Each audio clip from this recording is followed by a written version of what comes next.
अस्सलामु अलैकुम रहमतुल्लाहि व बरकातुहू। नहमदु व नुसल्ली अला रसूलिल करीम अम्मा बाद। फ़ाउज़ु बिल्लाहि मिनश शैतानिर रजीम। बिस्मिल्लाहिर रहमानिर रहीम। शय नशीन पर तशरीफ़ फरमा जनाब अब्दुल सलीम साहब, अब्दुल मजीद कुरैशी साहब, हसन साहब, सज्जाद हुसैनी साहब, मोहम्मद अत्तर साहब, अब्दुल अजीम साहब, शेख नज़ीर साहब, अब्दुल रहीम कुरैशी साहब, शय नशीन पर तशरीफ़ फरमा मजलिस इत्तेहादुल मुस्लिमीन के अराकीन बल्दिया हैदराबाद, अब्दुल समद वारसी साहब, अजीज़ खान पठान साहब, स्वामी यादव साहब, हारून साहब, डायस पर मौजूद मजलिस इत्तेहादुल मुस्लिमीन के तमाम जिम्मेदारान, हायदीन मजलिस और आज के इस जलसे में मेरे नौजवानों, बुजुर्गों और पसे पर्दा बैठ कर सुनने वाली मेरी इज़्ज़त माँ, पर्दा नशीन माँ और बहनों, आज का ये जलसा मजलिस इत्तेहादुल मुस्लिमीन की जानिब से मुनक्कद किया गया है। ये एक इंतखाबी जलसा है और इस इंतखाबी जलसे के ज़रिए से मजलिस इत्तेहादुल मुस्लिमीन आपके दरमियान में मजलिस के अगराज़ व मक़ासिद को बयान कर कर आपके दौर हाजिर के जिन मसाइल से आप दो चार हैं, उन मसाइल को हल करने के लिए उसका मुकम्मल और वाज़े तरीन लाए अमल बनाने के लिए मजलिस इत्तेहादुल मुस्लिमीन ने आज इस इलेक्शन में हिस्सा लेकर आप तमाम के सामने अपनी तशरीह मुहिम के ज़रिए से, इस जलसे के ज़रिए से हालात इस मुल्क के क्या थे, क्या है और मुस्तक़बिल में क्या होंगे, इससे आगाह कर कर आप तमाम को अपने कीमती वोटों का इस्तेमाल अपनी जमात के लिए, अपनी मताए अजीज़ के लिए क्यों करना है, इसलिए जलसे को मुनक्कद किया है। आज कई जमातें हैं आपके इस हल्क़े हाज़ा से, तो कई उम्मीदवार उन जमातों के मैदान में हैं और हर एक अपनी जलसे के ज़रिए, अपनी तशहीरी मुहिम के ज़रिए, अपने मंशूर और मैनिफेस्टो के ज़रिए से, आप अपने एजेंडे के ज़रिए से आप तक पहुंचकर आपके कीमती वोटों को हासिल कर कर अपने उम्मीदवार को, अपनी जमात को जिताना चाहता है। एक तरफ तो बीजेपी जैसी फिरका परस्त जमात आपके दरमियान में है, जिसका मिला जुला उम्मीदवार बीजेपी और शिंदे का उम्मीदवार है, तो दूसरी जानिब महाविकास आघाड़ी का उम्मीदवार है, तो तीसरी जानिब वंचित का उम्मीदवार है, तो चौथी जानिब अपक्ष और आज़ाद उम्मीदवार है, तो उसी तरह दूसरा और एक आज़ाद उम्मीदवार भी आपके हल्क़े हाज़ा से यहाँ पर इलेक्शन में हिस्सा लिए हुए हैं। आज बीजेपी का अलमिया तो यह है कि हर नया दिन एक नई बात आती है, और आती है तो किसके खिलाफ में आती है?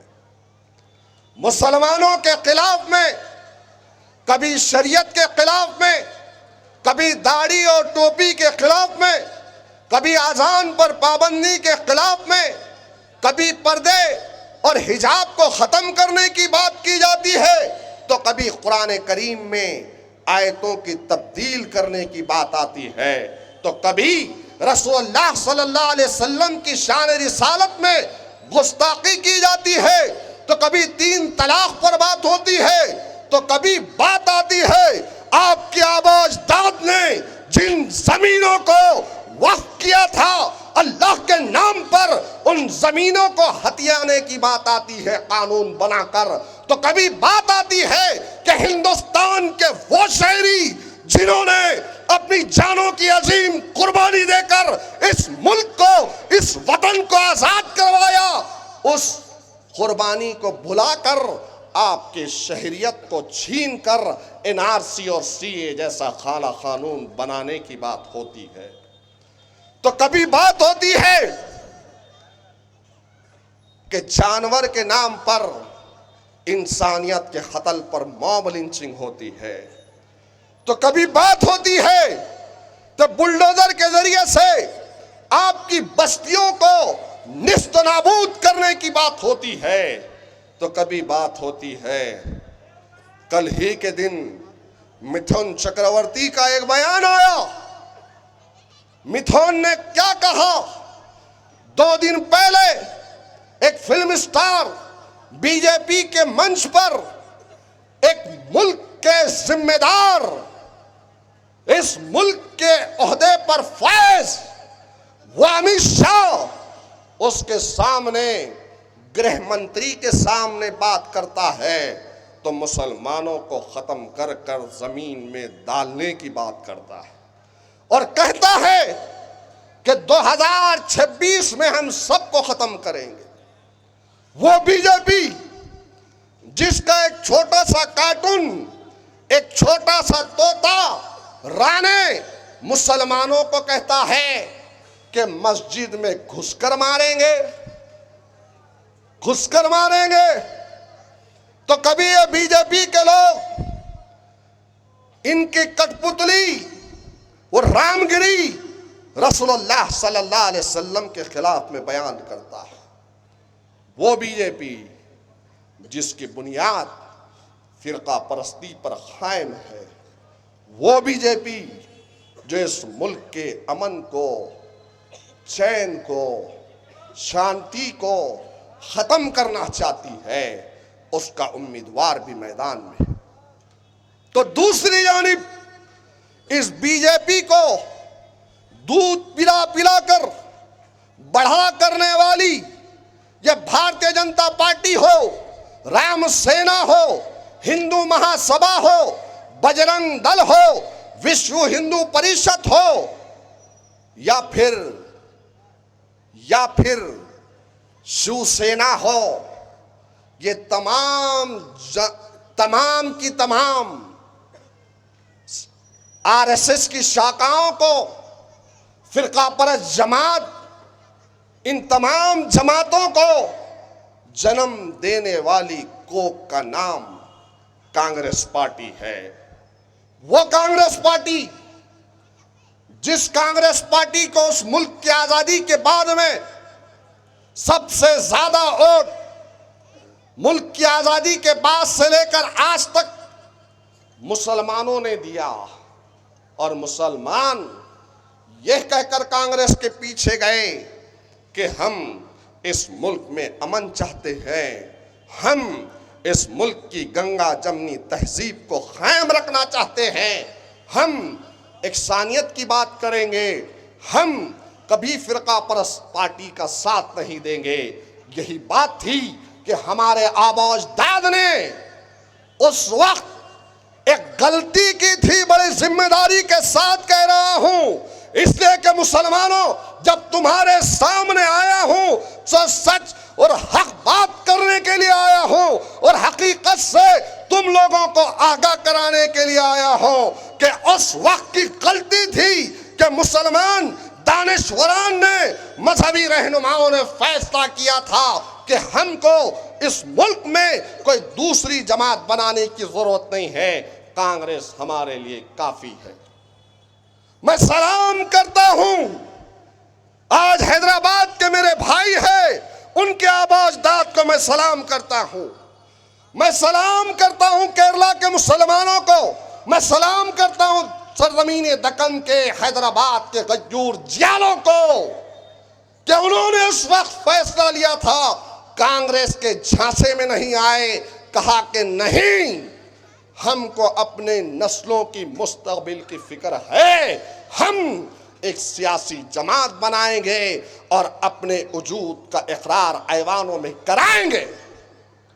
तो आज दुनिया देख रही है कि उस वक्त का फैसला जो फक्र मिल्लत की आवाज पर मुसलमानों ने लब्बैक कहा, तो सालार मिल्लत ने आवाज दी कि कलमे की बुनियाद पर एक मरकज़े सियासी पर मुज्तमा हो जाओ। तो मुसलमान दौड़ कर चला गया। देखो मुसलमानों, एक तरफ तो तुम्हारी अपनी रियासत है जहां तुम तालीम में पीछे है, जहां तुम गुर्बत के शिकार हो महाराष्ट्र में, जहां पर तुम को यहाँ पर हक नहीं मिल रहा है। महमूदुर रहमान कमेटी तुम्हारे सामने है, सच्चर कमेटी तुम्हारे सामने है, रंगनाथ मिश्रा कमीशन तुम्हारे सामने है। जब किसी फिरका परस्त जमात के लीडर का दिल चाहता है वो आगे बढ़कर तुम्हारे मुस्लिम नौजवानों को बम धमाकों के नाम पर जेल में डाल देता है।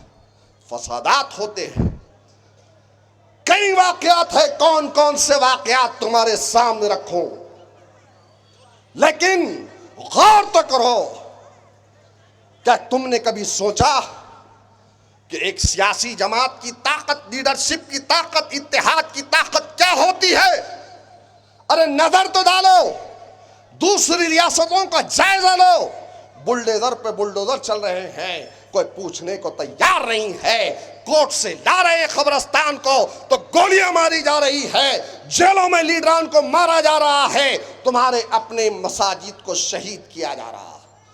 क्या ये बात हैदराबाद में कभी देखे? क्या देखे हैदराबाद में? मैं आपसे मुखातिब हूं, आपसे पूछ रहा हूं, अरे किसी खाकी वर्दी वाले की हिम्मत नहीं होती है कि हैदराबाद के मुसलमान के गिरेबान पे हाथ डाले या किसी बेकसूर को जेल में डाले? उठा रहे हैं, कहीं भी इनकाउंटर कर रहे हैं, लेकिन कभी हैदराबाद में हुआ? तालीम में मुसलमान आगे है, हैदराबाद का मुसलमान पूरे हिंदुस्तान में तालीम में आगे है। मैं रिकॉर्ड के साथ आपको बोल रहा हूं, दलाइल की रोशनी में बोल रहा हूं, हैदराबाद के मुसलमानों को इस मुल्क में और इस मुल्क के अलावा बैरूनी ममालिक में पढ़ने के लिए स्कॉलरशिप हुकूमत देती है, सरकार देती है। वहाँ पर तालीमी मैदान का अकबरुद्दीन अवैसी साहब आज तालीमी मैदान का जाल बिछा चुके हैं। अरे नर्सरी से लेकर केजी तक, केजी से लेकर हाई स्कूल तक, हाई स्कूल से लेकर जूनियर कॉलेज हो, सीनियर कॉलेज हो, ITI हो, इंजीनियरिंग हो, मेडिकल हो, ये तमाम के तमाम तालीमी इदारों को मजलिस इत्तेहाद उल मुस्लिमीन चला रही है। ये काम है मजलिस इत्तेहाद उल मुस्लिमीन का। जवान को, जवान के बाप को कब से उड़ डालते आए हैं, कांग्रेस को कब से उड़ डालते आए हैं। क्या एक स्कूल यहाँ पर कांग्रेसियों ने कायम किया? अरे कायम तो छोड़िए, जो उर्दू स्कूल यहाँ पर कायम थे उसको कांग्रेस के ज़रख़रीद गुलामों ने खत्म करने का काम किया। दवाखाना नहीं है। हैदराबाद के मेरे मेहमानों के सामने कहूँगा तो ताज्जुब करेंगे, इतनी बड़ी आबादी है, इतनी बड़ी आबादी है, इतनी बड़ी आबादी में एक 50 बेड का 100 बेड का हॉस्पिटल नहीं है। यह जिम्मेदारी किसकी थी? यह एक स्कूल नहीं है, एक जूनियर कॉलेज नहीं है। कौन करता है मेरे भाई? किसका काम होता है।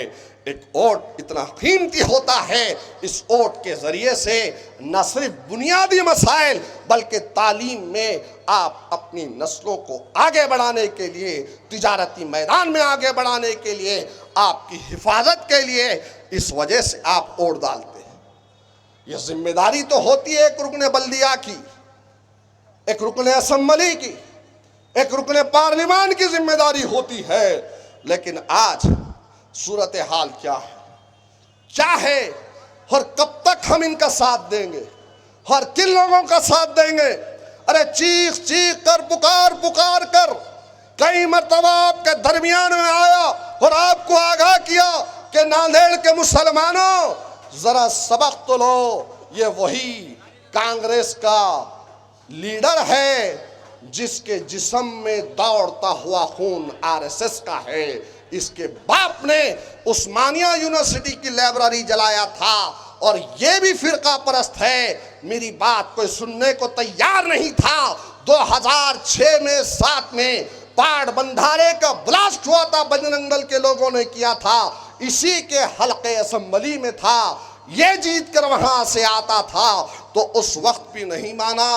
कहीं मर्तबा आपके सामने आकर कहा कि बचो, अपनी क़यादत को पनपाओ, अपनी क़यादत को यहाँ से खड़ा करो, इत्तेहाद हो, इत्तेहाद का दामन थामो।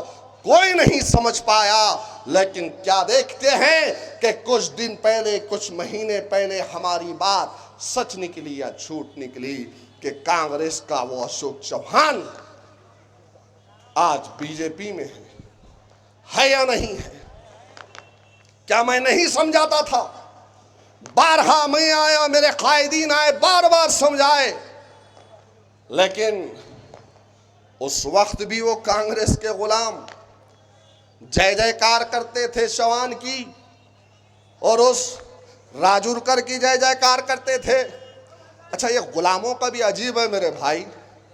मुझे तो ऐसा लगता है, गलत नहीं कह रहा हूं मैं, इनकी फितरत में, इनकी ब्लड में, इनके खून में गुलामी लिखी हुई है। कल तक अशोक की गुलामी करते थे, राजूरकर की गुलामी करते थे, वो करना की गुलामी करते थे। अब अन्ना ने इन्हों कौन सा गन्ना चुसवाया, अब अन्ना ही अन्ना चल रहा है। अजीब सूरत हाल है, जबकि खुला दिख रहा है, साफ साफ नजर आ रहा है। कोई ढकी छुपी बात तो नहीं कह रहा हूं ना, साफ साफ नजर आ रहा है।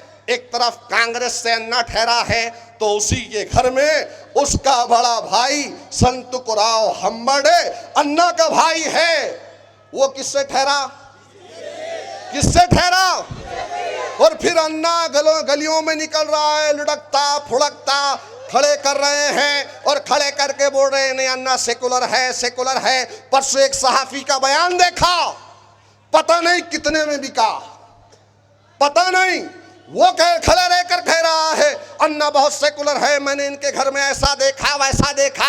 अरे कभी उसके घर में नाथुराम गोडसे की फोटो देखा तो चल मैं दिखलाता हूं। क्या उसके घर में संघ परिवार वालों के फोटो देखा तो चल मैं दिखलाता हूं। बाबरी मस्जिद को शहीद कर कर ईंट लाए हुए हैं। अरे कैसे है मुसलमान, चंद टकों में बिक जाते हैं। जाके विष्णुपुरी के मुसलमानों से पूछो कि अन्ना के साथी कितना जुल्म करते हैं।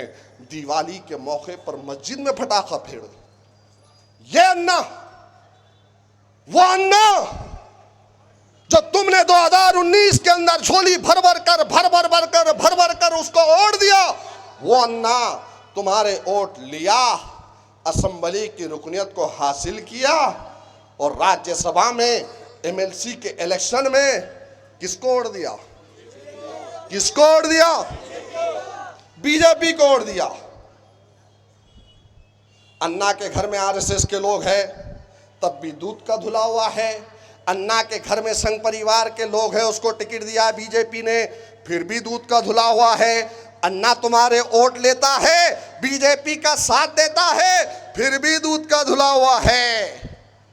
अन्ना विशालगढ़ पर नहीं बोलता, फिर भी दूध का धुला हुआ है। मराठा रिजर्वेशन के लिए अन्ना बोलता, मुस्लिम रिजर्वेशन के लिए नहीं बोलता, फिर भी दूध का धुला हुआ है।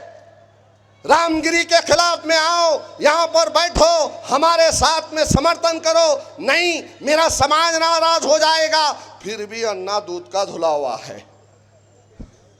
अरे ऐसा कौन सा गन्ना और कितने का गन्ना दिया और कितना बड़ा गन्ना दिया? अन्ना अन्ना अन्ना अन्ना।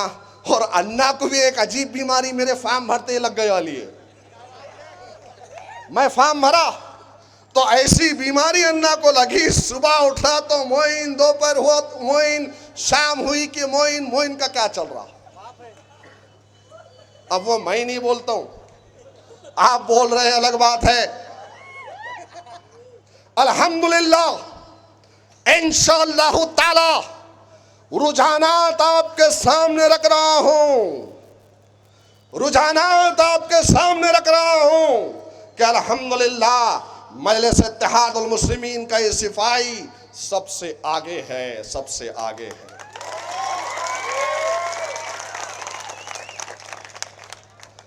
क्यों नहीं होगा?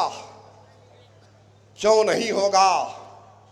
अरे रात हो या दिन हो, सुबह हो या शाम हो, बीमार हो या घर में मेरे कोई प्रोग्राम है, तब भी किसी मुसलमान ने आवाज दी तो उसके दरमियान में चला जाता हूं। मैं कभी नहीं देखता हूं कि मेरा अपना काम क्या है। मैंने मिल्लत के कास को, मिल्लत के मसाइल को तरजीह दी बजाय अपने ज़ाती मसाइल। मेरे प्यारे मुसलमानों, गौर करो, जिस दौर से आप और हम गुजर रहे हैं, जो दौर हम और आप देख रहे हैं, क्या इसी हालत में हम अपनी नस्लों को छोड़कर जाना चाहते हैं? क्या यही जिंदगी हम आने वाले नस्लों को देकर जाना चाहते हैं? याद रखो, पार्लिमानी जमहूरियत के अंदर आपकी सियासी ताकत आपके वजूद का इकरार कराती है ऐवानों में। और जो कौम अपने माजी के तजुर्बात से, माजी की गलतियों से सबक नहीं सीखती, वो कौम अपने मुस्तकबिल में कोई लाए अमल नहीं बना सकती। वो कौम अपने मुस्तकबिल के फैसले नहीं लिया करती। गौर करो, आज आप और हम जिसके मानने वाले हैं, कभी हमारे आबा अजदाद पे तुमने गौर किया कि ये वही हिंदुस्तान है जहां पर 800 बरस तक, 800 साल तक आपके और मेरे आबा अजदाद ने सरजमीन हिंदुस्तान पर जहांवानी की, यहां पर हुक्मरानी की, इंसाफ किया, अदल किया। क्या उस वक्त हिंदुस्तान में हम अक्सरियत में थे? नहीं मेरे प्यारे मुसलमानों, उस वक्त भी हम अक़लियत में थे, तादाद में कम थे। अरे असबाब पे, तादाद पे नज़र कोई और कौम की होती है, हमें तो 10 दिया गया है। हमारा ईमान अल्लाह पर है। हम कभी तादाद की फिक्र नहीं करते, हम कभी असबाब पर नज़र नहीं डालते, हमारी नज़र अल्लाह पर होती है। और यही तारीख़ इस्लाम का पैगाम है। अक़लियत हर हमेशा अक्सरियत पर गालिब रही है। कितने फीसद है हैदराबाद में मुसलमान? कितने फीसद है? रियासत उत्तर प्रदेश में मुसलमानों का तनासुब 22%, बिहार में 24%, महाराष्ट्र में 12%, और भी कई रियासतें हैं, मैं सारों का नाम नहीं लूँगा। लेकिन गौर करो, गौर करो, सिर्फ 9% मुसलमान तेलंगाना हैदराबाद में हैं। लेकिन अल्हम्दुलिल्लाह ऐवान में जब ठहरते हैं तो पूरे हिंदुस्तान के मुसलमानों की नुमाइंदगी करते हैं। फीसद तनासुब मायने नहीं रखता। ये फीसद, फिगर, तनासुब, पढ़ा लिखा, अनपढ़ से एक बात याद आई। पढ़े लिखा, अजीब पढ़ा लिखा है, पढ़ा लिखा है, पढ़ा लिखा है। कभी एफिडेविट निकालो, मेरा भी एफिडेविट निकालो, उनका भी एफिडेविट निकालो और देखो कौन कहां तक पढ़ा लिखा है। अरे ऐसा कैसा जाहिल पढ़ा लिखा है, समझ में नहीं आया। जहां जा रहा है एक ही बात कर रहा है कि हम 60,000 हैं, हम 63,000 हैं, हम 65,000 हैं, उन्होंने इतने हैं, हम इतने हैं, दोनों के एक साथ आए तो ऐसा हो जाता। अरे अजीब आदमी है, ताज्जुब हो रहा है। अभी ज्यादा उसके खिलाफ में खुलकर नहीं बोल रहा हूं, और जिस दिन खुलूंगा इंशाअल्लाह ताला तो मैदान छोड़कर भागता हुआ नजर आएगा।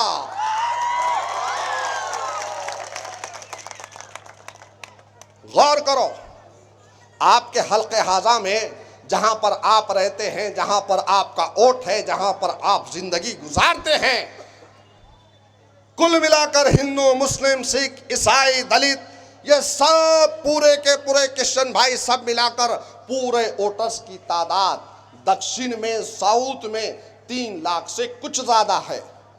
और इन 3 लाख से कुछ ज्यादा में अल्हम्दुलिल्लाह इसी हल्के दक्षिण में, साउथ में कलमा ला इलाहा इल्लल्लाह मुहम्मदुर रसूलुल्लाह पढ़ने वालों की तादाद 1 लाख के करीब है। अगर कोई 30, 60, 65, 64 करा तो चप्पल निकाल के मारना उसको। कितना झूठ, कितना ऐसा से कमतरी में मुसलमानों को डालेंगे, कब तक डालेंगे? आके बस एक ही रात, एक ही बात कर रहा, मैं 15 दिन से मेहनत कर रहा हूं, मैं 20 दिन से मेहनत कर रहा हूं, मैं 15 दिन से दौड़ रहा हूं, मैं 15-20 दिन से दौड़ रहा हूं। अरे 15-20 दिन ज्यादा होते हैं या 15-20 साल ज्यादा होते हैं? अरे 15-20 साल में कहीं धूप कहीं छांव देखा हूं, कई मर्तबा जेलों में गया हूं, कई मर्तबा पुलिस के गिरेबानों से खेला हूं, कई मर्तबा आपके लिए आवाज उठाया हूं। 15-20 दिन में इतना कैसा तिल मिला गया है? अरे पूरी जिंदगी को कौम के नाम पे वक्फ कर चुका हूं। जिंदगी की एक एक सांस जब तक बाकी रहूंगा इंशाअल्लाह ताला मिल्लत इस्लामिया के लिए काम करता रहूंगा।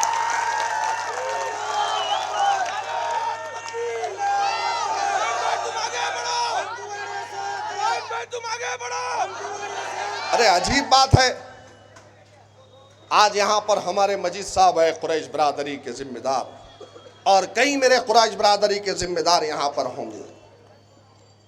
कई मर्तबा बजरंग दल के लोगों ने, विश्व हिंदू परिषद के लोगों ने, ये गांव रक्षकों ने कभी गाड़ी पकड़ी तो अल्हम्दुलिल्लाह वक्त पे पहुंचाऊं। और एक वक्त तो ऐसा भी आया कि अल्हम्दुलिल्लाह पूरा एक दिन बाजार बन रखा गया था, पूरा एक दिन बाजार गाय रक्षकों ने उसूली की, पैसों की, तो पुलिस से जाकर लड़ा हूं, उनके लिए ठहरा हूं, कई गाय रक्षकों के खिलाफ में केस किया हूं, ठहर कर डरा नहीं हूं, वहां पर ठहर कर खड़ा हुआ हूं। कई गाय रक्षक, गौर करो, तकलीफ होती है तो इन्हीं के कांग्रेसी मुसलमान बोलते हैं अरे भाई पुलिस से हम बात नहीं कर सकते, मोइन को लगाओ, उन्हें बात करता। गलत बोल रहा हूं क्या? मेरी बात गलत है? फसाद हो, तकलीफ हो तो सैयद मोइन, और यह मैं नहीं, कांग्रेस के लीडर उनके खुद कार्यकर्ताओं को बोलते काम कर, मोइन को लगा, 2 मिनट में आ जाता। और अल्हम्दुलिल्लाह आता हूं, मैं आता था, आता हूं, आता रहूंगा। मैंने कभी नहीं देखा कि कांग्रेसी मुसलमान है या सपा का है, राजद का है, कौन सी पार्टी का है, आवाज दी तो दौड़ता हुआ चला गया। कई केसेस मैंने अपने आंख पे लिए। तुम्हें पता है मुसलमानों पूरे हिंदुस्तान में एनआरसी और सीएए के खिलाफ में कानून बना था, तो उस वक्त एक एक शहर में शाहीन बाग बसा था, तो आपके अपने शहर में शाहीन बाग यहां पर भी बसा था। कहां पर? बरकत कॉम्प्लेक्स के सामने। बसाता नहीं बसा था।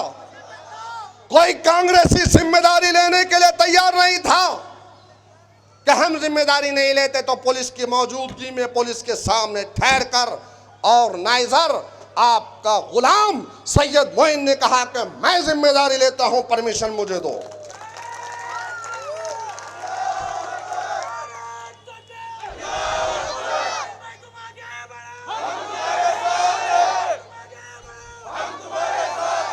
उसके बाद मेरे पे केस भी हुआ, उसी वक्त एक केस भी मुझ पे हुआ, लेकिन केसेस की परवाह मैंने कभी नहीं की, इसलिए कि सालार मिल्लत का वह जुमला मुझे याद है कि मैंने सुना था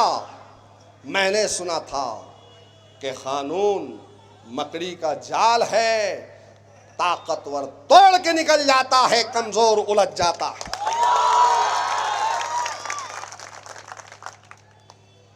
ये हिम्मत ये मजलिस इत्तेहादुल मुस्लिमीन की फितरत में है कि हमने बातिल के लिए अपने कदमों को कभी पीछे नहीं लिया, न लेंगे इंशाअल्लाह ताला। मुतनियाल का फसाद हुआ तो कई बच्चों को जमानत मैंने दिलवाई अपने जाती खर्च से। मुतनियाल के फसाद में वहां के हमारे कई भाई घर छोड़कर जा रहे थे, वहां पे पहुंचा, वो वीडियोस भी आपने देखा होगा। डर और खौफ का आलम था कि हमारी माएँ, हमारी बहनें रोती बिलकती हुई जा रही थी। मैंने ठहर कर उन्हें हिम्मत दी, पुलिस का पॉइंट वहां पर मैंने लगाया। गाड़ीपुरे का फसाद हुआ तो सैयद मोइन, निजाम कॉलोनी का फसाद हुआ तो सैयद मोइन, हदगांव का फसाद हुआ तो सैयद मोइन, बच्चों को मारा गया पीटा गया तो सैयद मोइन सामने आया। अरे मैं हमेशा सामने था, मैंने कभी पीठ नहीं दिखाई है। और ये ऐसा कैसा पढ़ा लिखा है, आसिफा के मसले में एहतजाज करने के लिए मोमबत्ती लेकर गया था, एक पत्थर कांच पे लगा और एक केस हुआ तो ऐसा भागा कि 8 दिन तक नहीं मिला। भाई को, बड़े भाई को पकड़कर दबोच कर लाए तो उसके बाद में आया। तो क्या तुम भगोड़ों को पसंद करोगे या ठहरने वालों को पसंद करोगे? हिम्मत जुर्रतमंद क़यादत को पसंद करोगे या बुज़दिलों को पसंद करोगे? अरे कलमा ला इलाहा इल्लल्लाह मोहम्मद रसूलुल्लाह कहकर हर तरफ चला जाता। मेरे प्यारे मुसलमानों, शायद वो मेरे मुखालिफ उम्मीदवार को ये बात भी याद होगी कि उसने फ़ोन किया था तो उस वक्त भी सैयद मोइन वज़ीराबाद पुलिस स्टेशन में गया था, उसके लिए गया। याद रखो मेरे प्यारे मुसलमानों, हालात की नज़ाकत को समझो। आज एक ही घर से बीजेपी का, कांग्रेस का उम्मीदवार ठहरा हुआ है, एक ही घर से ठहरा हुआ है, और आकर आपके दरमियान में आकर कह रहा है, सेकुलरिज्म की दुहाई दे रहा है और आपसे कह रहा है कि हमको मुल्क की फ़िरका परस्ती का खात्मा करना है, मुसलमानों तुम मेरा साथ दो, फ़िरका परस्त ताकतों को ख़त्म करना है, मुसलमानों तुम मेरा साथ दो। ऐसा कैसा दे दे भाई? सबसे पहले अगर अपने घर में अपने भाई को समझा दिया होता तो हम मान लेते कि वाकई तू सेकुलर है, लेकिन तू क्या है? आज अवाम के सामने अन्ना और उसके परिवार की सारी हकीकत आ चुकी है कि अन्ना क्या है। आप गौर करो, इतने दिन सदन में था, राणे के खिलाफ नहीं बोला, रामगिरी के खिलाफ नहीं बोला, मुसलमानों की तायद में एक बयान नहीं किया, और आज उस पर भरोसा करेंगे? मेरे प्यारे मुसलमानों, कब तक भरोसा करोगे इन लोगों पर? चौहान पर भरोसा किया, पोकरना पर भरोसा किया, कितनों पे भरोसा किया, सावन पे भरोसा किया, अन्ना पे भरोसा किया। अरे कब तक गैरों का साथ दोगे? मैं तो तुम्हारे बीच में तुम्हारा अपना हूं। हक के साथ मेरा हाथ पकड़कर किसी काम को मुझे अगर नहीं कराए, नहीं करता हूं तो हाथ पकड़कर कह सकते हो कि सैयद मोइन हमारा काम कर। अरे वहां तो पहले पीए फोन उठाएगा, अरे यहां तो मैं खुद फोन उठाता हूं, यहां तो मैं खुद उठाता हूं। सबका साथ दिए मेरे भाई, सबको ताकतवर बनाए, कभी अपने आप को ताकतवर बनाओ। अल्लाह ने मुझे हर चीज़ से नवाजा है। दुनिया में आदमी जद्दोजहद जिन चीज़ों के लिए करता है, अल्लाह ने हर चीज़ से नवाजा है। मेरे प्यारे मुसलमानों, ख्वाब है तुम्हारे लिए कुछ कर गुजरने का, एक दिल में उमंग है, एक जज्बा है, एक तड़प है, क्योंकि आपकी बदहाली जब देखता हूं तो सोचता हूं कि काश अल्लाह मुझे एक मौका देगा तो उस मौके को गनीमत समझकर मुस्तकबिल में आने वाले मुसलमानों की नस्लों के लिए कई तालीमी इदारों को मैं भी कायम करूं। मैं अकबरुद्दीन अवैसी का गुलाम हूं। मैं चाहता हूं कि जिस तरह से अकबरुद्दीन अवैसी हैदराबाद में गरीब बच्चों की तालीम दे रहे हैं, अकबरुद्दीन अवैसी कई स्कूल बना रहे हैं, अकबरुद्दीन अवैसी कई दवाखानों को कायम किए हुए हैं, तो मैं चाहता हूं कि उस तरीके से इंशाअल्लाह ताला सरजमीन नांदेड़ के मुसलमानों के लिए अकबर सानी बनूं। यहां पर वो तमाम कामों को करूं जिन कामों की ख्वाहिश मैं रखता हूं यहां के मुसलमान रखते हैं। यह ख्वाब है मेरे प्यारे मुसलमानों। आज आपका एक एक वोट कीमती है, अपने वोटों को तकसीम ना होने दो। खुदा की कसम, मैं हक और सदाकत की बात कर रहा हूं। उधर तकसीम ज़्यादा है, चार चार उम्मीदवार है, तकसीम ज़्यादा है। इधर मैदान में आपका अपना भाई अकेला है, आपका अपना खादिम अकेला है। अरे सिर्फ आपके ही वोट मिल जाएंगे इंशाअल्लाह ताला तो ऐवान असेंबली में सब हलाली परचम को लेकर चला जाऊंगा।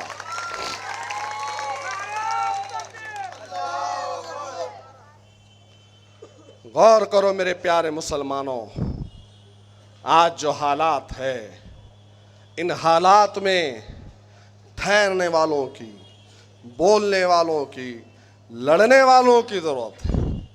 आप असद साहब को क्यों चाहते हैं? सही बोलो। हाँ, ये बात अलग है कि अल्हम्दुलिल्लाह शबाहत में एकदम स्मार्ट है, हाइट अच्छी है, हालत और बाजू अच्छे हैं, देखने में खूबसूरत है। हकीकत में अल्हम्दुलिल्लाह अल्लाह ने तमाम सिफात से असदुद्दीन ओवैसी साहब को, अकबरुद्दीन ओवैसी साहब को नवाजा है। जब बोलते हैं तो गरज को सुनने वाला उनकी बात पर कायल हो जाता है, यह हकीकत है। लेकिन उसके अलावा भी अगर आप चाहते हैं तो इसलिए चाहते हैं कि खिदमत है, सदन में ठहर कर बोलना है। वहां पर हर एक की हिम्मत नहीं होती। हिम्मत फितरतन पैदाइश से लेकर आता है, आदमी बना नहीं सकता। हिम्मत, जवामर्दी, जुरातमंदी, जिगर, ये पैदाइश से लेकर आता है, बना नहीं सकता। अल्हम्दुलिल्लाह सदन में ठहर कर अकबरुद्दीन ओवैसी, असदुद्दीन ओवैसी साहब जब बोलते हैं तो हमें बड़ी खुशी होती है कि ये हकीकी मानों में मुसलमानों के लीडर है। और यही देखकर मैंने मजलिस इत्तेहादुल मुस्लिमीन को ज्वाइन किया था। वरना यहाँ तो धोती वालों की, पगड़ी वालों की बहुत सारी जमातें थी भाई, थी नहीं थी? आज भी मजलिस के जलसों में इतनी अवाम आती है तो यहाँ नारेल कुक्कू फोड़ते नहीं हैं, जय जयकार नहीं करते, यहाँ डायरेक्ट बोलते हैं नारे तकबीर अल्लाहु अकबर। अल्हम्दुलिल्लाह। गौर करो, उनको चाहने की वजह क्या है? जमात को देखो, जमात के उम्मीदवार को देखो, जमात की खिदमत को देखो कि कौन सी जमात का सुप्रीमो है, कौन सी जमात का सर्वे सर्वा है जो बीजेपी आरएसएस के गिरेबानों से खेलता है, आंखों में आंखें डालकर बात करता है, और कौन सी जमात का सर्वे सर्वा है। 2 दिन पहले उसकी भी फोटो मंजर आम पे आई है कि बीजेपी जैसी फिरका परस्त जमात के लोग उसके घर पर जाकर बैठे हुए हैं। गलत बोल रहा हूं? शिंदे गया, फडणवीस गया, अजीत पवार जाके बैठा, फिर बोल रहा मैं सेकुलर हूं। कैसा सेकुलरिज्म है? हमारी आंखों को गलत दिख रहा है। मजलिस इतना करने के बाद मजलिस बी टीम है, और ये खुलेआम वोट क्रॉस करेंगे, ये खुलेआम आपसे वोट लेकर बीजेपी को डालेंगे, ये खुलेआम इनका सर्वे सर्वा, इनका लीडर बीजेपी के लोगों के साथ में बैठता है, और फिर बोलते नहीं इन्हों सीधे। अजीब है। गौर करो, वक्त बार बार मौका नहीं देता।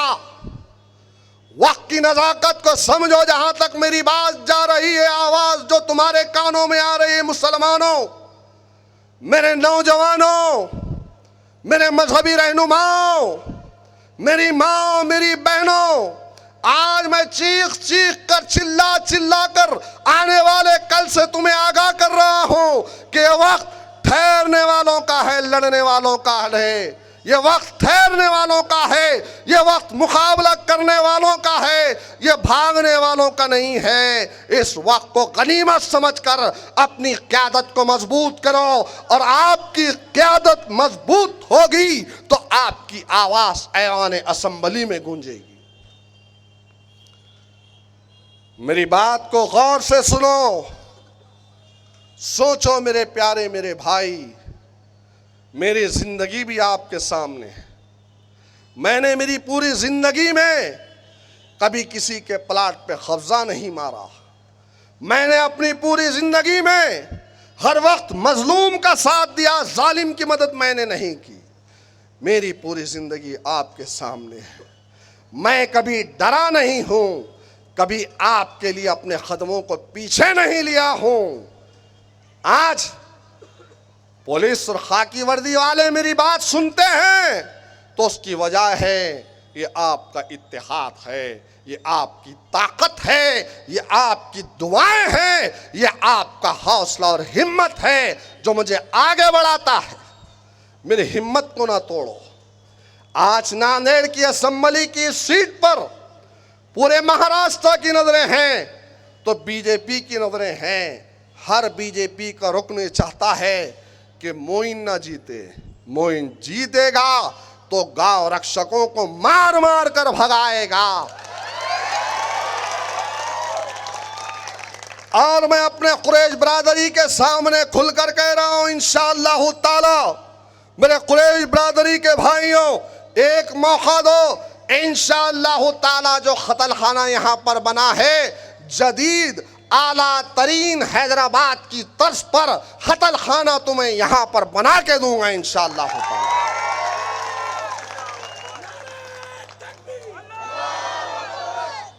बस यही जज्बा कायम और दायम रखे। अल्लाह से दुआ करता हूँ, अल्लाह दिलों को फेरने वाला है, क़ुलूब में मोहब्बत को डालने वाला है। अल्लाह नांदेड़ के गयूर मुसलमानों के दिलों को मजलिस की जानिब फेर दे। अल्लाह आपके क़ुलूब को मजलिस की जानिब फेर दे और एक मौका मिल जाए इंशाअल्लाह ताला। फिर देखना कि आप भी कहोगे, जब आपको फ़ोन आएगा कि ये सदन में चीख रहा है, चिल्ला रहा है, कौन है, तो आपको भी फ़ख्र होगा, हाँ हाँ ये हमारे नांदेड़ का सैयद मोइन है जिसे हमने जिताया है। नारे तकबीर, नारे तकबीर। अब तो कुछ कहने की जरूरत नहीं है ना। 20 तारीख को पतंग उड़ाएंगे ना इंशाअल्लाह, उड़ाएंगे ना इंशाअल्लाह। दोनों हाथ उठा के कहो, नारे तकबीर, नारे तकबीर, नारे तकबीर। वाक़िनुद्दावाना अनिल हम्दुलिल्लाहि रब्बिल आलमीन।